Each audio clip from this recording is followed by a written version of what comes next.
একটি ব্যাগে রাখি, সেখান থেকে বিভিন্ন সময় বিভিন্ন ব্যক্তিকে দিয়ে থাকি, হঠাৎ ব্যাগটি হারিয়ে গেছে, এখন কত টাকা ছিল বা আমি ইতিপূর্বে কত টাকা দান করে ফেলেছি জানা নেই, করণীয় কি? জাকাতের টাকা যে ব্যাগে আপনি রেখেছেন বা যে বাক্সে রেখেছেন সেখান থেকে কিছু কিছু করে দিয়েছেন এবং হারিয়ে যাওয়ার আগ পর্যন্ত কত টাকা দিয়ে শেষ করেছেন আপনি জানতেন না, এই যদি হয় অবস্থা, তাহলে সেক্ষেত্রে আপনাকে অনুমান করে বের করতে হবে যে কত টাকা ইতিমধ্যে আপনি জাকাতের টাকা দিয়ে শেষ করেছেন। তাহলে আপনার সম্পদের সেই পরিমাণ জাকাত আদায় হয়ে গেছে।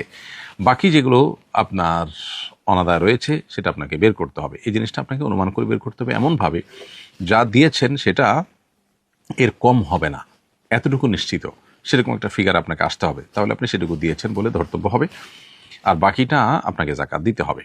এর কারণে আপনি অবশ্য গুনাহগার হবেন না, যেহেতু এটা আপনার ইচ্ছাকৃত হয়নি, ইচ্ছার বাইরে হয়েছে, কিন্তু আপনার ফিগারটা আনুমানিকভাবে আপনাকে বের করতেই হবে।